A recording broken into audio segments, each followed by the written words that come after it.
ದುಡ್ಡು ಕೊಟ್ಟಿರುವವರು ನಿಮಗೆ ವಾಪಸ್ ಕೊಡಬೇಕು, ಬರಬೇಕಿದ್ದ ದುಡ್ಡು ಬಂದು ನಿಮ್ಮ ಕೈ ಸೇರಬೇಕು ಅಂದರೆ ಈ ಒಂದು ತಂತ್ರ ಮಾಡಿ. ಯಾರೇ ಆದರೂ ನಿಮಗೆ ದುಡ್ಡನ್ನು ತಂದು ಕೊಡುತ್ತಾರೆ. ಎಷ್ಟೋ ಜನರು ನಿಮಗೆ ದುಡ್ಡು ಕೊಡ್ತೀವಿ, ನಾಳೆ ಕೊಡ್ತೀವಿ, ನಾಳಿದ್ದು ಕೊಡ್ತೀವಿ ಅಂತ ಆಟ ಆಡಿಸ್ತಾರೆ. ಫೋನ್ ಮಾಡಿದ್ರೆ ರಿಪ್ಲೈ ಮಾಡಲ್ಲ, ಮೆಸೇಜ್ ಮಾಡಿದ್ರೆ ಉತ್ತರಗಳು ಬರೋದಿಲ್ಲ, ನಿಮ್ಮನ್ನು ಬ್ಲಾಕ್ ಲಿಸ್ಟಲ್ಲೂ ಕೂಡ ಹಾಕಿರ್ತಾರೆ. ನಿಮ್ಮನ್ನು ನೋಡಿದ್ರೆ ತಲೆ ಮರೆಸ್ಕೊಂಡು ಹೊಟ್ಟೋಗೋಂಥದ್ದು. ಈ ಥರ ತೊಂದರೆಗಳಿದ್ದಾಗ ಈ ಒಂದು ಸಣ್ಣ ಪರಿಹಾರ ಮಾಡಿ ನೋಡಿ. ಎಲ್ಲೇ ಇದ್ದರೂ ತಾವಾಗೇ ಓಡಿ ಬಂದು ನಿಮ್ಮ ದುಡ್ಡನ್ನು ಕೈ ತುಂಬ ಕೊಟ್ಟು ಹೊರಟು ಹೋಗ್ತಾರೆ. ಬರಬೇಕಿದ್ದ ದುಡ್ಡು ಬಂದು ಕೈ ಸೇರಬೇಕು ಅನ್ನೋದಾದರೆ ಅಂಥವರಿಗೆ ಈ ಪರಿಹಾರ. ಸಾಲದ ಸಮಸ್ಯೆಗಳು ಕೂಡ ನಿವಾರಣೆ ಆಗುವ ಈ ಪರಿಹಾರ ಯಾವುದು, ಅದನ್ನು ಹೇಗೆ ಮಾಡಬೇಕು ಅಂತ ಇವತ್ತಿನ ವಿಡಿಯೋದಲ್ಲಿ ತಿಳಿಸ್ಕೊಡ್ತೀವಿ. ಅದೃಷ್ಟಧಾರೆ ಫೇಸ್ಬುಕ್ ಪೇಜನ್ನು ಫಾಲೋ ಮಾಡ್ತಾ ಇಲ್ಲ ಅಂದರೆ ಮೊದಲು ಫೇಸ್ಬುಕ್ ಪೇಜನ್ನು ಫಾಲೋ ಮಾಡಿ, ಹಾಗೂ ಬರಬೇಕಿದ್ದ ದುಡ್ಡು ಬಂದು ಕೈ ಸೇರಲಿ ಅಂತ ಕಮೆಂಟ್ ಮಾಡಿ. ಎಷ್ಟೋ ಜನರಿಗೆ ಇದು ಒಳ್ಳೆಯದಾಗುತ್ತೆ. ತುಂಬ ಜನರು ದುಡ್ಡನ್ನು ಪಡೆದುಕೊಂಡಿದ್ದಾರೆ. ಹಾಗೂ ನಿಮ್ಮ ಸಮಸ್ಯೆಗಳು ಇಂತಹದ್ದೇನೇ ಇದ್ದರೂ ಪರಿಹಾರಕ್ಕಾಗಿ GN ಭಟ್ ಗುರುಗಳಿಗೆ ಒಂದು ಫೋನ್ ಮಾಡಿ. ಖಂಡಿತವಾಗಿಯೂ ಶಾಶ್ವತ ಪರಿಹಾರ ಎಷ್ಟೋ ಜನರಿಗೆ ನೀಡಿದ್ದಾರೆ.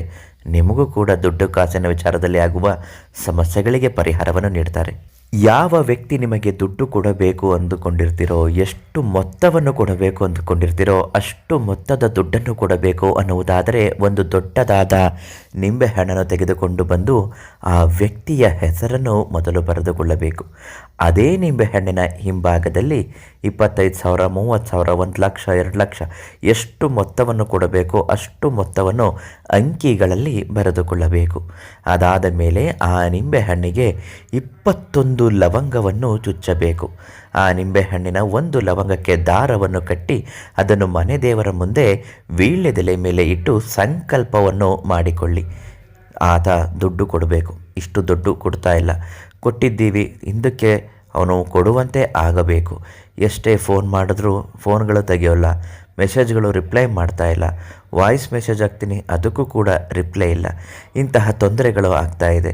ದುಡ್ಡು ಕಾಸಿನ ಸಮಸ್ಯೆಯಿಂದ ಜೀವನದಲ್ಲಿ ಅನೇಕ ಕಷ್ಟಗಳನ್ನು ಅನುಭವಿಸುವಂತಾಗಿದೆ.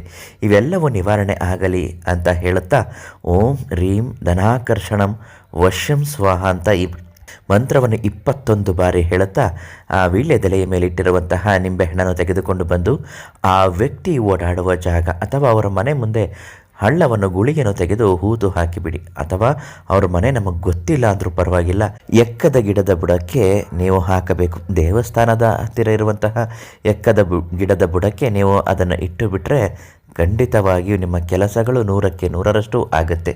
ಈ ತಂತ್ರವನ್ನು ಮಾಡುವ ಮೊದಲು ಪಂಡಿತ್ GN ಭಟ್ ಗುರುಗಳಿಗೆ ಒಂದು ಫೋನ್ ಮಾಡಿ ಸಮಸ್ಯೆಗೆ ಪರಿಹಾರವನ್ನು ಹೇಳುತ್ತಾರೆ.